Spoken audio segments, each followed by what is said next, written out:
everyone. Welcome to another Friday night live draw. I'm Phil. Nice to meet you guys. Happy to have you here on this wonderful Friday night. Welcome, welcome. Yeah, alrighty. Well, it's that time again. It's that time of year, everyone. It's almost Black Friday. Yes, that's correct. You heard me right. It's almost Black Friday, the most wonderful time of the year. If you're into retail and you're into shopping and all of that wonderful stuff, this is your season of getting deals. And oh hey, Stray Kids fan is here. Hello, hi, welcome to Friday night, Stray Kids fan 101. I appreciate you being here. Love it when people are here early. Well, if you're new to my channel, if this is something you've never seen before, welcome. I'm so glad you're here. My name is Phil, and every Friday night at 9 p.m. Central, I show up here and talk about art and talk about this giant project that I'm working on. Sometimes animation students pop in and we kind of go back and forth about the projects that they're working on. And sometimes I turn my camera to the side and show you guys what I'm working on, which I'll get to that later in the episode. Don't worry. We have a whole hour ahead of us. There's no reason to rush, right? So typically in the beginning part of my show, I like to talk about what the previous week has been like and what kind of progress I've made working on New Ad Day. And if you're wondering what New Ad Day is, well, you're in luck because I'm going to tell you right now. New Ad Day is an animated short based on my comic strip series called Retail Sunshine. But New Ad Day is a 7-minute short. It is the longest cartoon, even though it's called a short. It is the longest cartoon I've ever made. It is the, what else? First Retail Sunshine cartoon to have dialogue, which is really exciting for me. I started writing it in 2020, like December of 2020. So I guess that's 5 years ago, just about 5 years ago. Wow, just about 5 years ago. Oh, this is a really weird thing for me to hear myself say. Then I started animating it in May of 2023, and I've been pretty much going straight since then, except there was a 9-month period in there where I took a break of animating so that I could work on my book that is now officially in stores that you guys can find at bookpeople.com. So if you've never read my comics and you're really curious as to what the inspiration for this animated cartoon is, the book is your best answer. So if you search my name on bookpeople.com, it'll pop right up. Or you can search Retail Sunshine. That works too. Stray Kids fan says, Stray Kids just released their new album, Do It, and it is so good. I love it so much. Wait, what? Wait, are you saying that you released an album? Or is there somebody else that you're referring to? Did you release an album? Tell me all about this, Stray Kids. Are you telling me that you have made music? I want to know all about this. That's very exciting. If it is your album, I'm gonna insist you tell me where I can find it so I can give it a listen. I would love to do that. Anyway, so this past week, hey, Sam OK is here. Happy live draw night. Hello, welcome to Sam OK. Sam OK is one of my channel members. That's why her comments get featured on the screen and why she has a little symbol next to her name. Oh, there's a band named Stray Kids. Oh, I didn't know that. Oh, okay. And so they just released their album. Well, that's really cool. Well, I'm glad you really like it. So you named your YouTube profile after this band that you loved. I understand now. It's all coming together. I get it. I may not be the quickest rabbit in the pack, but I eventually crossed the finish line. Okay, so what has this last week been like? Well, let me tell you, it's been very productive. The previous week was a little bit annoying, and this week I kind of had my work cut out for me to really bring scene 53 together. I was working on scene 53 for almost 2 weeks. Almost 2 weeks. And finally finished it this week. And something about scene 53, I don't know why. I don't know what it was, but something about this scene was just giving me a hard time, and I couldn't really figure out what it was. It happens every now and then. I don't know why. I try to plan, accordingly, and try to give myself enough leeway to not hit any speed bumps. Sometimes the speed bumps happen anyway, and I've learned the coping strategy of just like keep moving forward, trust the process, realize that it's just pencil. It's a pencil drawing. If I really have to fix something, I can erase it, or I can draw a completely different drawing and replace it. So I went through and I finished scene 53, and I felt better about it than I had been feeling. But after watching it, there was still something not quite right. There was something not quite working about it, and I wasn't sure what it is.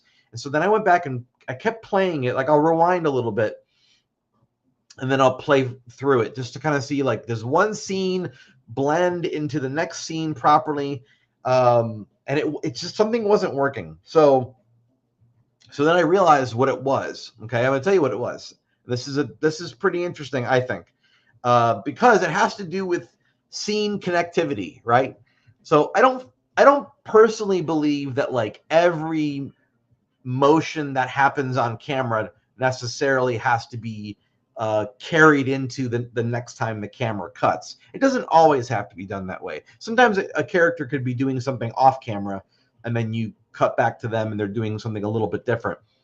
Okay, but in this particular situation, here's why it wasn't working. So I have my main character there. His name is New Guy. He's standing there in the middle of the screen. The camera's kind of far back, and then so he's just like standing there. And then the next scene 53, I had him like bent over like he was picking up a box, but I had him started as bent over. Now, I thought initially I was going to show him bending over and then show him picking it up. And I didn't do it because it just felt like a lot of like I just didn't like the repetitive motion. Something about it didn't, I don't know. It felt like it was going to slow it down to me. So I didn't do that. So after the whole thing was done, I played it and I'm like, why isn't this working? And then I thought, yeah, it's that beginning part. It's that beginning part where he ends one scene standing like this, and he starts the next scene already bent over. Like, it doesn't really work as well as it could. So I did not add frames to the beginning of scene 53. No, I noticed that at the very end of scene 52, there was sort of like this weird pause moment where it felt like it was hanging on the shot for too long. Now, granted, I could have just shortened that, and then that's the problem solved, right? But then I thought, no, I like the timing. I just don't like that there's nothing happening on screen. So I went back to scene 52 and I added 5 new drawings. 5 drawings that depict New Guy starting to bend over. And then as soon as he's bent over, the camera cuts, and now we're at scene 53 and he's lifting the box back up. For whatever reason, it works like a charm. And as soon as it was just 5 drawings. That's it. But those 5 drawings connected the 2 scenes. And as soon as I finished that, I was like, oh my gosh, now I actually like looking at scene 53 again. It was so funny to me how inextricably tied together those 2 scenes were. And I didn't even really realize it. Sometimes I find that you kind of have to back away from something in order to really see it a little bit better. So this was one of those times where, why didn't I catch it before when I was working on scene 52? I don't know. I don't think I was looking that far ahead. So I had to have scene 53 there in order to tell me what scene 52 needed to end like. So that it happens. It happens sometimes. Nicole Bell is here on Facebook, and she said, the Black Friday blues are creeping up. Oh, yes, they are. I'm going to tell you this, though, about Black Friday. It's really not what it used to be. Black Friday, when I was working retail back in my day, Black Friday was a real event. And look, I have my own Black Friday woes. You could say I wrote the book on it, because I did write a poem with the Retail Sunshine characters called "'Twas the Day After Turkey." And by the way, that poem, that illustrated poem, that story is in my book. So that's another reason to pick up Everything Must Go, which is the name of the book. Anyway, so Black Friday used to be this thing that we all kind of dreaded, but because there was such energy around it, and it really was an event that people got excited about, people would line up outside our store for hours. They would camp out like it was a new Star Wars movie. And we used to think, man, these people are crazy for standing outside in the cold for hours, in the wee hours of the morning, from between like 11 p.m. Thursday night and like 6 a.m. Friday morning. We just thought they were crazy. And I don't think people do that as much now as they used to. In fact, I know that they don't. Black Friday kind of got commandeered and kind of ruined by a lot of stores, in my personal opinion. And now it's like Black Friday became like a week-long event. They call it Black Friday week. Then they have Cyber Monday, and then like Giving Tuesday. It's just too much. Like, they kind of ruined it by making it be too many things. And so I kind of feel like that era is gone. I know I don't love saying that, but something I've sort of been reflecting on is, and I think I've said this on the channel before, but Retail Sunshine, I now feel like, because I was worried about whether or not I was accurately reflecting the time period that we are in, and I do try to kind of keep things feeling relevant a little bit, but there's part of me that sort of feels like it also captures an era that's like an idealized version of a time that's gone. And I don't hate that, honestly. It sort of memorializes the decade that I was in retail. For me, it sort of encapsulates it permanently in this little world of make-believe. So anyway, I wanted to go back to what I was saying about this week. So I finished scene 53, and then scene 54 is only one drawing. And so right after I finished 53, I was like, well, I'm just going to keep going. And so I finished number 54. So believe it or not, today, shortly before I came on here to talk to y'all, I started scene 55. Can you believe it? Facebook just reminded me today that 1 year ago to the day, I was just starting working on the warehouse sequence. Remember that? Now I'm well past the warehouse sequence, and I'm like kind of halfway or more into the finale sequence. So it's really wild how much animation I've been able to knock out in the past year. It's really crazy. Oh, I've got a heart from someone on Facebook. Thank you. From Nicole Bell. Thank you so much. In fact, I was looking at my storyboards, and what's interesting is when I finish the current scene I just started today, when I finish scene 55, that'll be the end of storyboard page 21, which will leave 3 pages left on my wall. That's it. I'll be down to the last 3 pages, probably before the end of the year, if you can believe it. It's kind of wild. I mean, it is. It's just, I was looking over everything today. If I'm not mistaken, I have maybe 11 scenes left to go, like total. Okay. Now, total meaning of the 24 pages of storyboards that I have on my wall. Why do I give that caveat? Well, because there is something I want to go back and add to an earlier part of the cartoon that I have yet to mess around with. I don't think it'll add too much more drawing time, but it is something that I do want to add. I've thought about it long and hard. It's like a montage sequence. I haven't even storyboarded it yet, and I do want to go back and add that in. But at the time that I originally thought about adding that, I toyed with whether or not I wanted to like stop everything and start making that part now, or do I want to push it to the end? And I decided to push it to the end because I feel like the momentum of getting through these storyboard pages is really helping me, and I want to kind of roll with that. And if I go and add new stuff, I think I'll have a better feeling about like how fast things are going if I wait till all of the boards are done, because then it's like, oh, I did 24 pages of storyboards as an animation. Like being able to say that to myself when I go back and add something new, it'll feel like, oh, this is just adding a little bonus. But if I would have stopped everything in the middle of the cartoon and started adding that in, it would have kind of made it feel like the end is even further away. And I just didn't want to do that to myself. So that's why I'm doing it this way. But of the boards on my wall, I think I've got maybe 11 scenes left. That is a crazy thing to be able to say to you guys. 11 scenes left. Well, scene 55 is kind of a big one. This is where kind of the rubber meets the road, really. This is like where the big conflict happens. This is where the customer gets in the face of new guy and he starts to tell him off. And it's like a big part of the conflict. And so I kind of choreographed it differently in my head recently than I did on the boards. On the boards, I only have him, like, it's a really, really simple drawing. Actually, I'll show you what the board looks like, and I'll tell you how I'm changing it. I know it's a spoiler alert, but oh well, I'm spoiling what happens in a cartoon.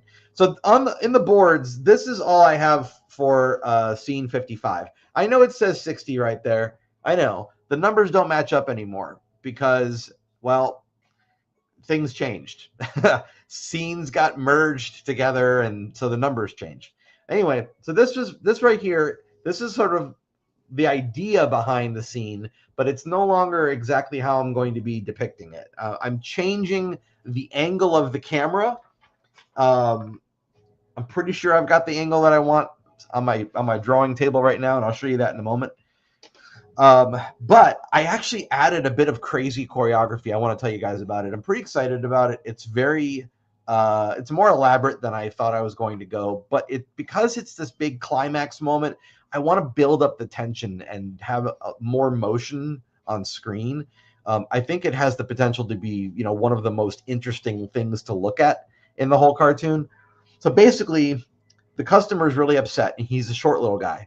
And new guy, who is his salesperson, is like this really tall guy. So, or tall by comparison anyway. So the customer is going to start like stomping toward new guy. And what's the line? He says, if it is a different color, then it isn't the same now, is it? And then he says, is it? Again. Well, I want to have new guy get so nervous that because he's holding the laptop box from the previous scene. I want to have him get nervous and kind of like fumble the box and then drop the box. And then as the customer's marching toward new guy, he's going to step up on the box, on the laptop box, which is of course like another act of disrespect. But he's going to do that so that he has height leverage.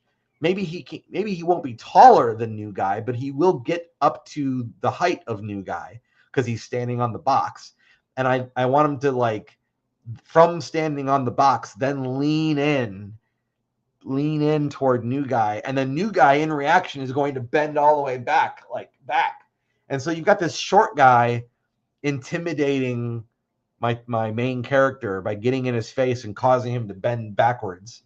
So that's the scene. And I looked at I added the dialogue onto my timeline. That's what I always do first. If there's dialogue, I add it there first and try to get an idea of like how many seconds will this be. It helps me to like place in my mind, like I know, okay, so it's going to be this many seconds, so I'm going to need to kind of break it down here and here and here or whatever. So now I know that scene 55 is probably going to be about 7 seconds long. It's been nice these past month and a half, 2 months, whatever it's been, because I've only had 2 second or 3 second scenes. It's made it a little bit easier on me. Now I've got a 7 second scene, which is not terrible, but now we're kind of getting up there a little bit again.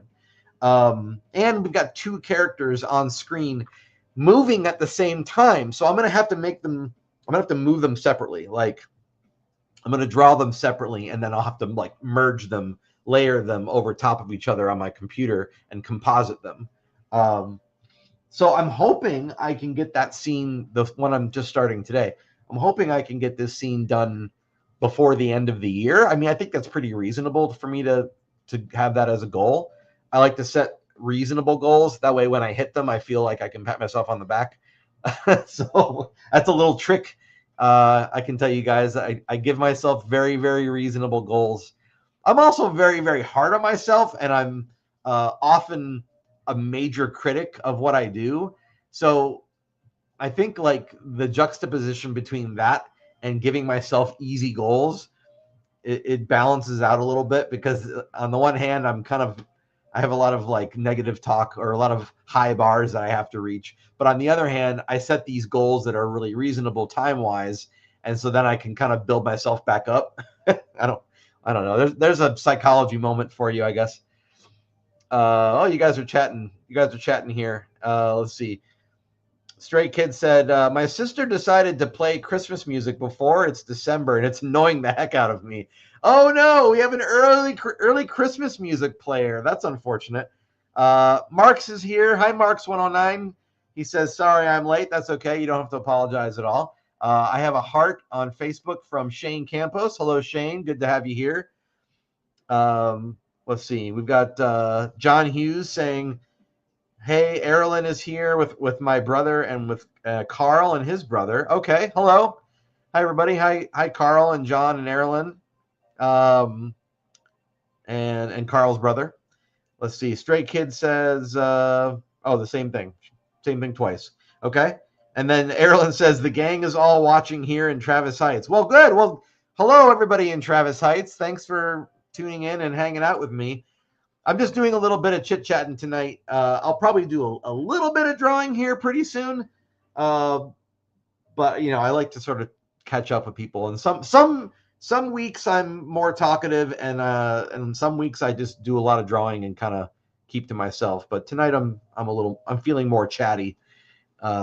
Anyway, well, I'll show you kind of what my plan is for the new scene. This is for scene 55.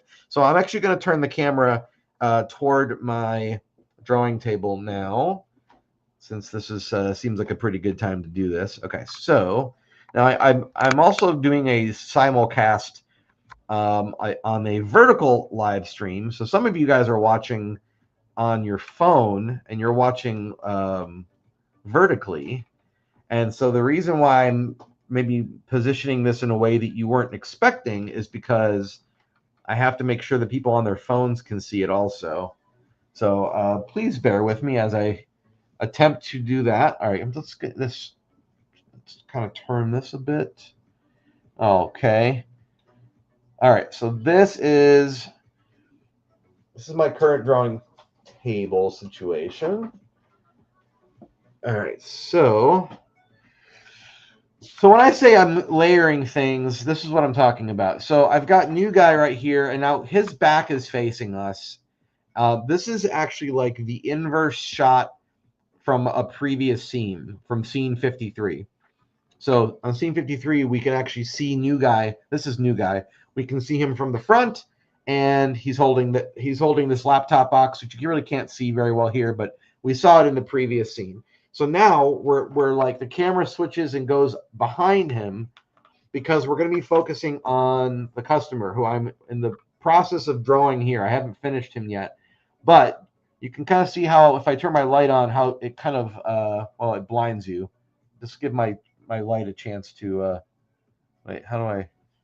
Well, I thought I could probably show you that, but it's not really working, is it? All right, so let's turn that off.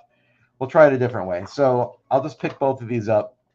All right, so you can kind of see like how they're layered. So actually, if I flip it around, if I flip this around like this, you can kind of see, you sort of can see through the paper a little bit, and you can see the customer standing there, right?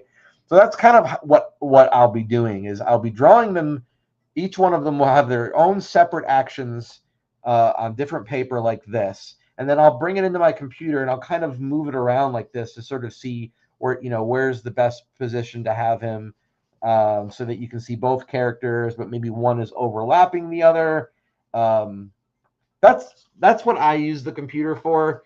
As far as animation goes, I don't animate on the computer. I composite on the computer. So my drawing is done on paper.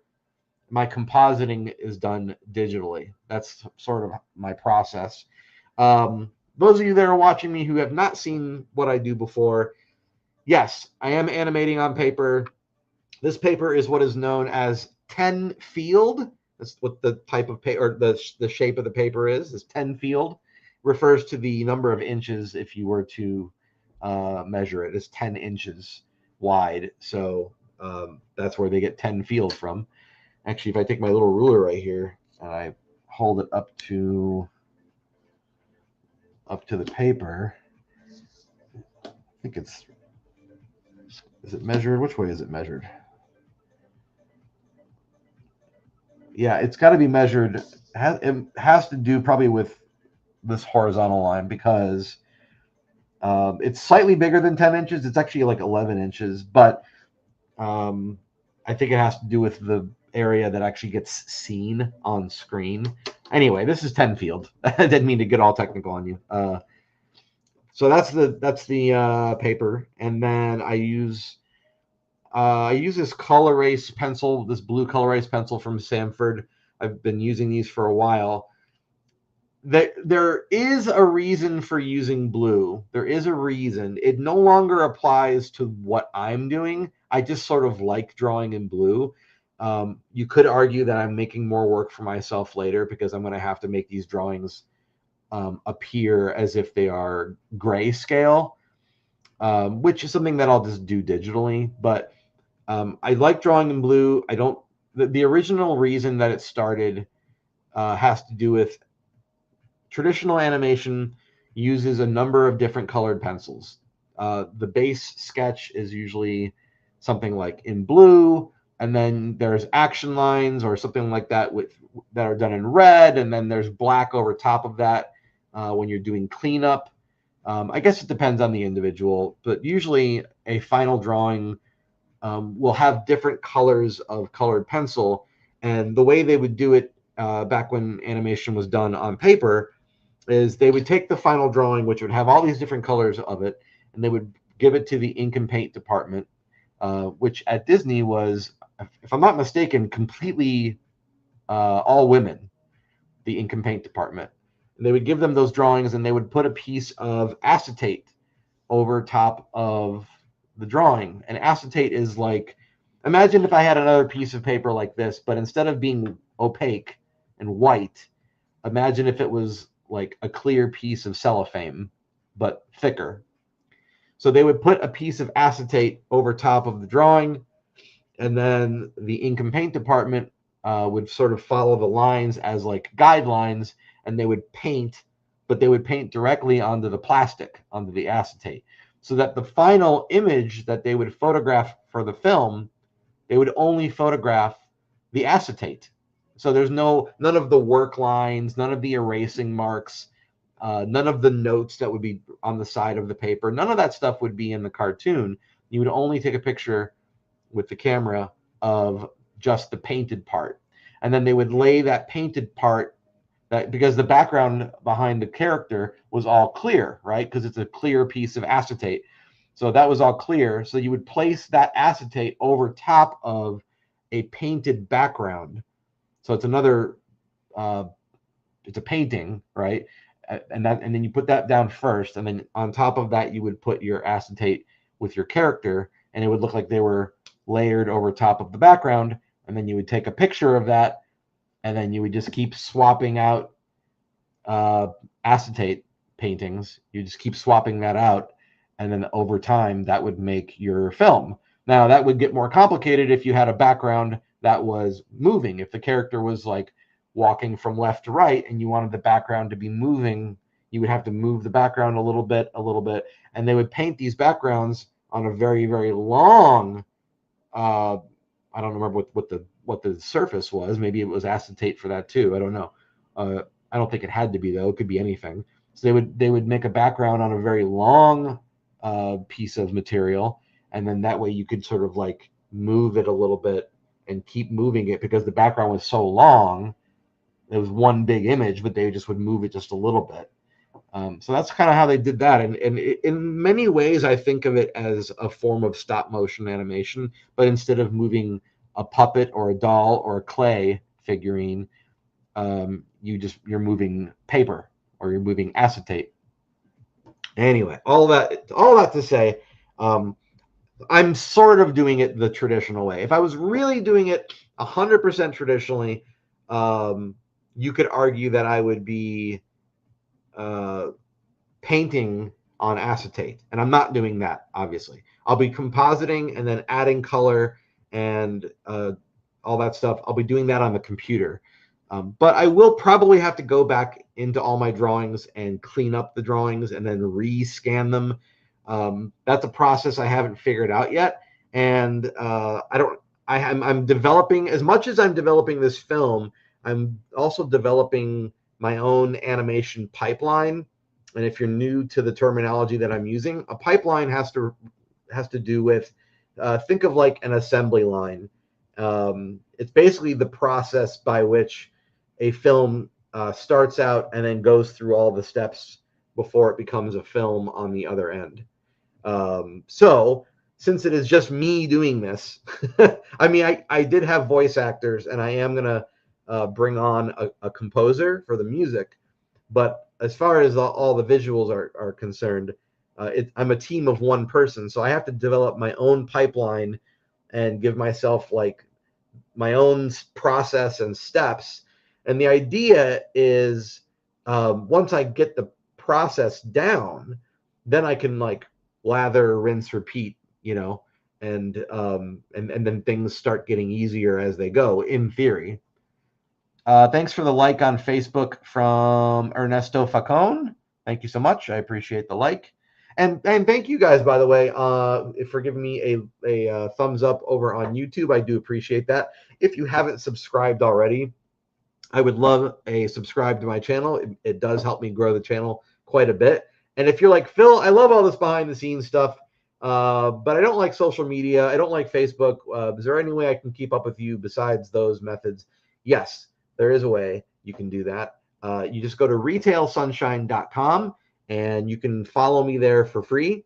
You can also support me there financially if you want, but you can do it for free as well. And if you are on Facebook, I would love to encourage you to go and search Retail Sunshine on Facebook, because there is a page there that I would love for you to follow, because it is getting very close to 1,000 followers on Facebook, which is very exciting. I think it's like 962 right now. It's getting really close. So that's a very exciting milestone. I don't know what I will do when I hit that milestone, but I would love to hit it very soon. So anyway, that's enough of that. I guess what I'll do now is I'm just going to do a little bit of doodling here, because when it's the beginning stages of a new scene, I'm going to be coming clean with you guys here and tell you something. Typically, I try to give myself some busy work that I can do while I'm on camera with you guys. So part of the reason why I'm talking so much tonight is not just because I'm feeling talkative. It is also because I did not give myself busy work. I have a little bit of busy work here, but not a lot. And I know you're probably thinking, what are you talking about? You have a whole new scene to draw. Why don't you have busy work? Well, the reason is the beginning stages of any time I start a new scene, it's a lot of me sitting at my desk thinking and procrastinating, but you could argue that my procrastinating is also while I'm doing my thinking. And sometimes I stand up and I act things out in front of a mirror, and I take pictures of myself with my phone and try to get the right angle. It's a lot of like figuring stuff out. It's not very exciting to do on camera with you guys because I don't, it wouldn't fit on screen. I'd be like off camera a bunch and I'd be sitting here thinking a lot. So I don't have a whole lot set up for me to just jump in on. I am going to try to finish this drawing and see what I can do from there. But the reality is we are at the very beginning stages of scene 55. So I'm still trying to figure that out. Okay. All that being said, I do know what this drawing is going to be. So I'm going to try to work on this one a little bit and see if I can get this going where I want.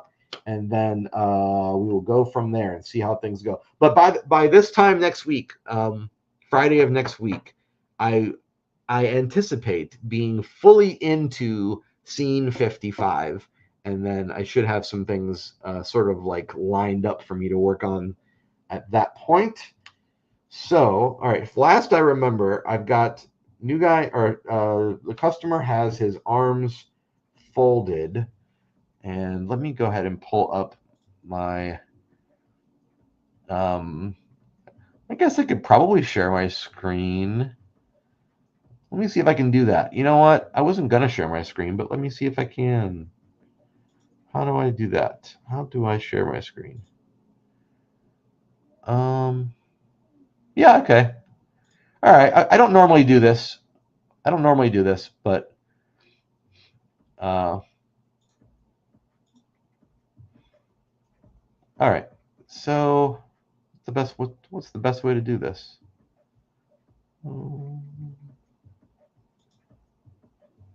Okay. So, well, this is kind of cool. I haven't really done this. I haven't really messed with this too much. So what you're seeing there, that other window, that's my animation timeline. The blue and white bar in the middle of the screen are representing all the different frames of animation. The green bars below that represent sound, in this case, dialogue, not sound effects or music. I don't have a lot of that yet. I don't have any of the music yet. But I do have that window there. And so I'm going to put that up for reference just because it's going to help me with drawing this image. If I have him there.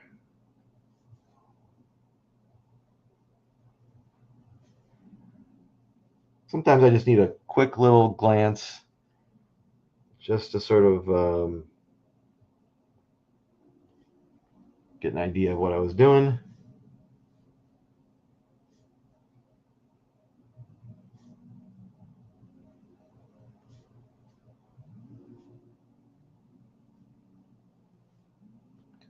Let me see if I can turn my music on a little bit. Okay.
Okay.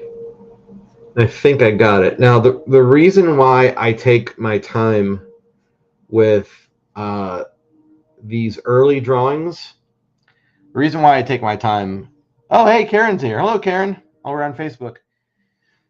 So the reason why I take my time with these early drawings when I'm blocking out a brand new scene is because these drawings are foundational drawings. They're drawings that I'm going to be basing the rest of what I do in the scene off of these. So if these aren't correct, then whatever I do after it is going to get thrown way off base, and then I have to go back and fix even more.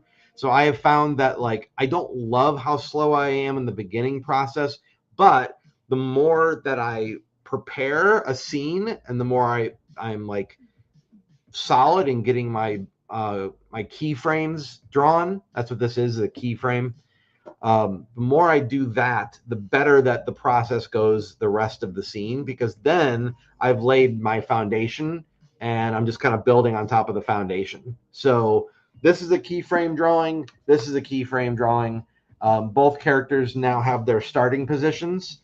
And part of why I'm drawing them on separate pages is because I don't fully know where I want them to line up. But also, if I'm going to draw this character animating, I don't want to be drawing like parts of him. I want to draw the whole character. And then later, new guy will be standing in front of him and he can like obfuscate part of his body. That's fine. I don't mind that. It'll kind of like lend credence to them being two, fully rounded characters sharing a space. So, that is my arms folded version of the customer, and then this is new guy holding the laptop and showing it to the customer, and what he's trying to do is to tell him that, like, hey, this is still the laptop you want, even though the color is different. This is still what you came in for. And this whole scene now is going to be about the customer marching and stomping whatever toward new guy and making new guy get nervous and back further and further away. That's also why I started them so far on this side of the page, is because the rest of this scene, new guy is going to be like walking backwards and like getting like walking further and further to the right. I don't know if he'll ever get all the way to the other side, but maybe pretty close. And then the customer is going to be walking on a diagonal toward him more and more and more. So the action of this scene is going to be, I probably could have started both of them. I probably could have drew them over here and given myself even more runway, but I didn't for whatever reason. And that's fine. I find that like this part of the paper doesn't usually make it onto the screen anyway. Or this parts of it gets cropped off anyway. So it'll work. I'll make it work. Karen says, would you use your keyframes in other scenes? Well, the only time I would use a keyframe, no, I guess I wouldn't. Well, I'll tell you one example recently that kind of fits what you're asking me. So I think it was like scene 51. I think it was maybe scene 49 and 51 or something like that. 49 ended with a shot of the customer with his arms folded, but it was really, really close to the camera. And then we cut away to new guy doing his thing, and we cut back. And when we came back, what I did was I took the last frame of the customer with his arms folded, and I made that the first frame of the next scene. So I treated the last frame as like the beginning of the next thing that I did. That's about the closest I've ever really gotten to doing that, I think. But no, I don't really use or reuse drawings. There's very, very little that I've reused. The only other thing that I would say that gets kind of reused, and I don't do it very much because I'm not really a big fan of doing it unless it's an appropriate place to do it, then I will. But if I'm doing a loop, like a looping animation, which is typically like a walk cycle or a run cycle where a character is like walking from, left to right or right to left or whatever. If a character is doing a repetitive motion like that, I will reuse drawings then, because if it's only 5 drawings, it might get the character from here to here, and it's not like far enough to get them to the other side of the screen. So once you get them to here, then you take those same 5 to 7 or 8 drawings and you start playing them again from here going that way, and that way you cover the whole length of the screen. So I have done that. I haven't done it very much though. There is a part earlier in the cartoon where we meet the tech gal at the front of the store, and I have her kind of like behind a desktop computer tower, and she's like spraying a can of compressed air, and she's kind of like doing this motion. Well, she's sort of in the background. She's not really the focal point of that scene. And so I just needed her to be doing something repetitive. So I think I only drew like, I don't know, 5 to 7 drawings of her spraying this can of compressed air. You can't even really see her the whole time. You're just seeing like part of her because the computer is blocking her face. But she's behind there and she's just doing this kind of arm motion. And so I did reuse frames there. But again, it was a background element. Sometimes other background elements in a scene right before that one, there's a oscillating fan, and it's in the background, and it's the same motion, is just spinning back and forth, right? So I use that over and over again, but again, it makes sense to do it, right? Because that's what a fan would do. A fan would oscillate. I shouldn't have to redraw that over and over again if I want the action to be mechanical. And so that's sort of, those are the questions I ask myself if I'm going to reuse drawings. Is the motion mechanical? Is it something that should be repeated? Is it something that if it's repeated, it would still visually read to the audience as something that makes sense? Because you can't always repeat motion and have it make sense to the story. It has to be like specifically making sense as a thing that would do that. Otherwise, it makes the audience go, why is that person, standing back and forth and like dancing back and forth, whatever. But that's actually a good example of when you would want to do that, right? If you have characters that are at a dance, think like the Peanuts characters and the dance that they're kind of most known for. You could have a character dancing back and forth, and if you animate it right, it doesn't look weird that you repeat it, because people tend to do that. If they dance, they'll kind of do the same dance back and forth. And then if you play it to music, it sort of looks like they're just dancing along to the music. They're not redrawing those frames over and over again. They're just reusing animation. If you look at a lot of Saturday morning cartoons from Hanna-Barbera, from like the 60s, or, just a lot of TV cartoons from that era, you'll see a lot of reused animation, but that was because they had incredibly limited budgets, and they had deadlines they had to meet. So you had to be able to milk as much time out of the drawings that you had, without spending more time making new drawings. That was sort of like the only way to make that happen. So it was more like a business of economy of line. How much can we get away with without having to draw more of it? This project, I don't have that problem. I don't have an ultimate timetable. I don't have any kind of like budget that I'm trying to stay under. I'm just going until I'm done with it.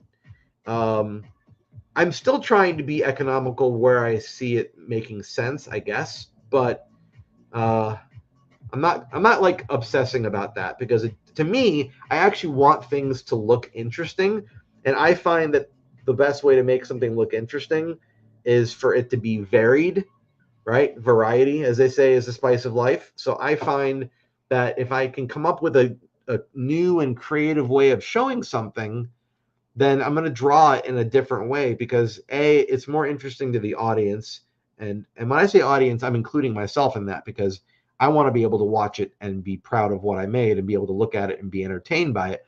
But B, if I'm drawing something, I'm more interested and I'm more invested in the outcome if I'm trying to achieve something, usually something that I haven't done before, versus just like, you know, doing the same thing over and over again. That gets really like hard to enjoy if you're doing the same thing over and over again. And animation is a very repetitive process.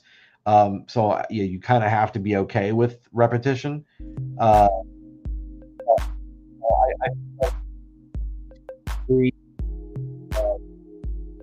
You try to, or at least I try to find something interesting in every scene, and that way it keeps my mind engaged. And then like every time I look at a new scene, my brain is like, you know, searching for what's different and things like that. I just think it's a better deal for the audience and for the artist, to try to create new work and not get overly repetitive. I know you didn't ask me about all that. That's a bit long-winded, but that's sort of my feeling on reusing drawings in animation.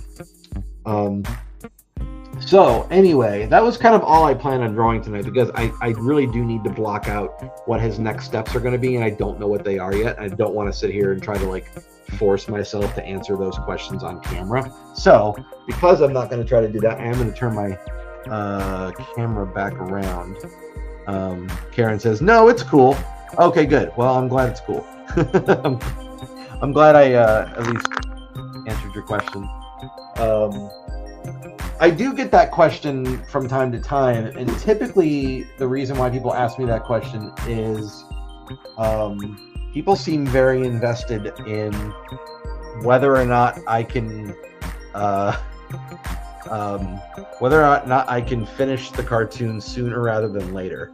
I don't really know why. I guess people are just oh, sorry about that. Try to get this there we go. I guess people are just really eager for me to finish it. I guess that's the reason. Oh, I keep forgetting which is the right button to push for. Yeah, we'll do that. That's probably better, right? Is that better? There we go. I was trying to figure out how do I get full screen again. That's what it was. I need to remember that for next time. People ask me that question because they're like, I want to watch it when it's done. It's like, yeah, I get that. But you'll really like it a lot better if it looks good, right? I'm happy to report that I'm like the total film. I'm at about the 5 minute 41 second mark or something like that. My goal is to have a 7 minute cartoon. I don't know if it's going to be 7 minutes. I have added up the remaining, well, even if, okay, let's just pretend that I mentioned earlier I have like 11 scenes left to go, right? Let's pretend, now I know this isn't the case because I just told you scene 55 is going to be like 7 seconds long, but let's just pretend that my remaining 11 scenes are only 3 seconds each, because that's like my average, okay? That's still 33 seconds, okay? If you take 33 and you add it to 5 minutes and 41 seconds, that puts me into the 6 minute and 15 second arena, okay? But then you take into account that I don't know that all of these scenes are going to be 3 seconds. In fact, I know that they're going to be, some will be longer. Well, now it's probably looking more likely close to 6.5 minutes, right? Then you take into account that I have this montage that I haven't even storyboarded yet, so I don't even know how long that's going to be, but I anticipate that that section will be maybe about 20 seconds, okay? So now we're looking at like, what, 6 minutes and 50 seconds, okay? And then there's like a really, really brief section in the very beginning that I want to add that is just going to be probably not a lot of drawing, but basically still shots of the store in darkness. And then like I'll take that image and composite it differently and make it look like the lights are on, because I want to show different parts of the store that are like dark and then lit and then dark and then lit. Like the store is, you know, everybody is opening up the store. That's how I want the cartoon to start. Well, I don't know how many seconds that's going to take either, but my point is you add all that together and it's looking pretty close to 7 minutes. I'm not saying it has to be 7 minutes, but if I could get a 7-minute short in total, I'd be very, very happy, because a lot of the old Looney Tunes cartoons and a lot of the Disney animated features, or sorry, Disney animated featurettes or shorts, a lot of those were around the 7-minute mark or exactly 7 minutes, and it would be kind of nice to make something that would be sort of in the spirit of those. Karen says, I was thinking it might be more efficient or maybe better use of time. Can keyframes be used as storyboard? Well, I'm not sure I know what you mean, but the storyboard gets made first, so the keyframes come afterwards. Now, maybe you're asking, can I use my storyboard drawings as my keyframes? And if you're asking that, the answer is kind of, because I will look at my storyboards and I will go, okay, I know I want the character standing there like that, but okay, that is what you're asking. Okay, well, so kind of, I mean, I know I want the character standing like that, but I'm not gonna use these drawings. There's not really a way to do that. I made this drawing really small. I'm gonna draw it differently on the paper, so I can't exactly use them, but what I will do is I will look at them and go, yeah, that still feels right to me, and then I'll just look at it and like draw it bigger or whatever on the paper.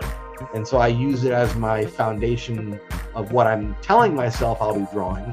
The problem is, not all the time, but there have been a number of times where I'll look at my storyboards and then I sit down and I start thinking through the scene, and I go, you know what? I don't think I like where the way I do that on the storyboard. I don't like it exactly. I want the camera to be somewhere else, maybe turned a little bit differently. And so now I have to kind of come up with something on the fly.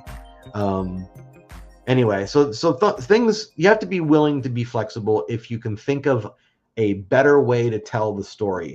If a better idea comes to you, then the storyboard should really just be a jumping off point. It should not be like law. You shouldn't be like, well, I have it this way in the boards, I have to follow the boards.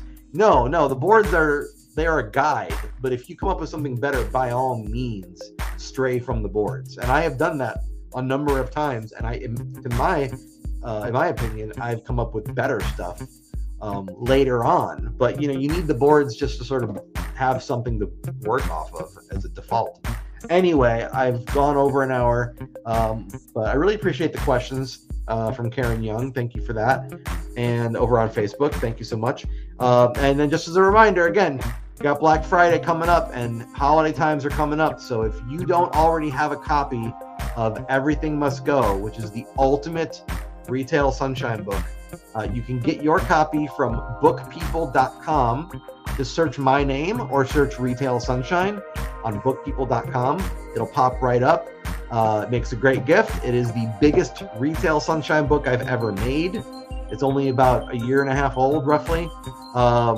And it is, in truth, the foundation for how I came up with what I'm animating. It is based on the characters and stories and the comics inside that book. And actually, fun fact, I will point this out as well. There is a story in the book called Orientation. It's kind of an origin story of New Guy, sort of.